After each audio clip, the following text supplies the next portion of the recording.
Welcome back to the World Cycling Championship on 10 Sports Action. And just as the America's Cup is a battle for the designers, world cycling has become a race for space-age technology.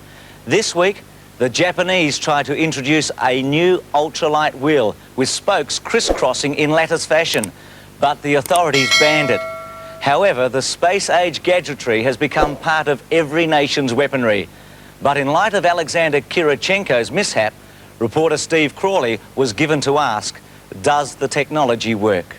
'Twas Mulga Bill from Eaglehawk that caught the cycling craze.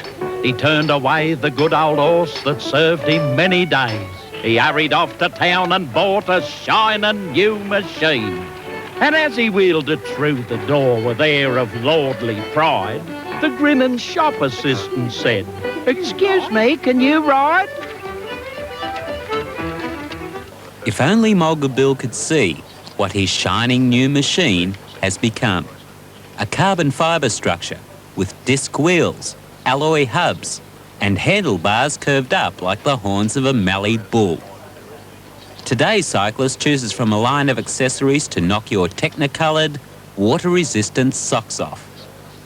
But does all this space-age clobber turn Mulga Bill into world champion? No, if Mulga Bill doesn't have it in the legs and doesn't have it in the heart, then he's not going to go too far at all. And I think we've just seen from this shot that he has a bit of a handling problem. And what's he going to do on a bike that goes faster? Kevin Nichols from New South Wales, 29 years of age. Kevin Nichols served at the battlefront of cycling's technological revolution.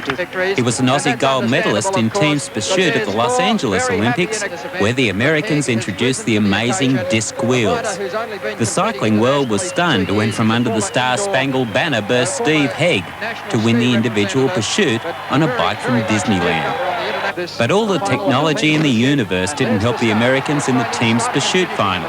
Their chances wrecked by the most basic of errors, a foot slipping out of the rider's toe clip. The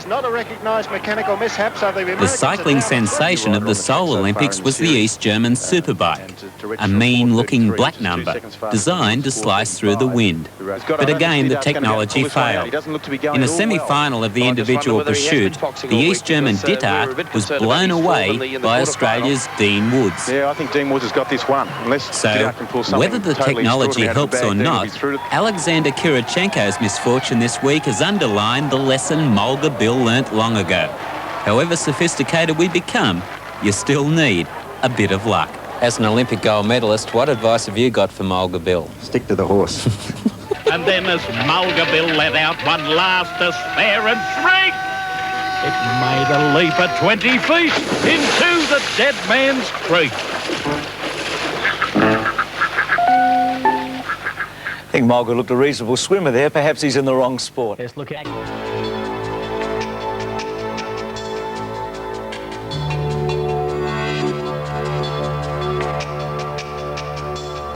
In an inconspicuous little hotel in downtown Victoria, an unlikely-looking engineer from Melbourne has been hiding out, keeping one of Australia's biggest sporting secrets under wraps.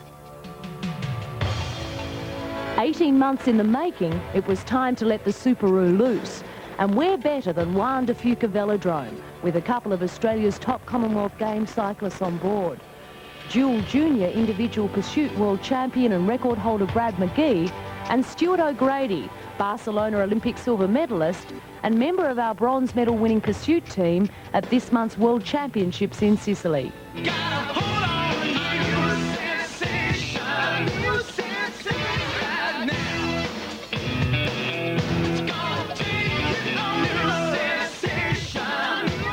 The sensational Subaru, developed at the Royal Melbourne Institute of Technology in conjunction with Brian Hayes, head bike mechanic from the Australian Institute of Sport.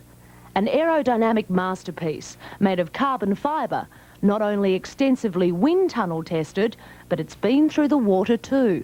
But in water tunnel testing, we're able to have a look at the flow around the rear wheel. And our bike is unique in the way that it's blended the rear wheel into the aerodynamics. Well, we're very excited about the concept of the bicycle itself.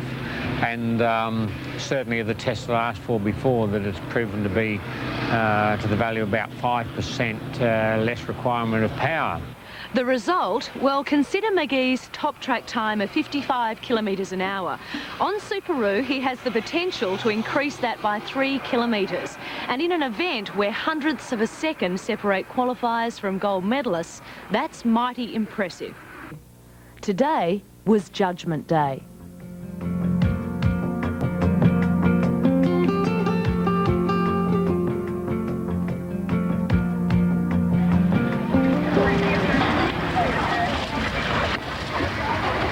Happy with it? Yes, it was very different off the start.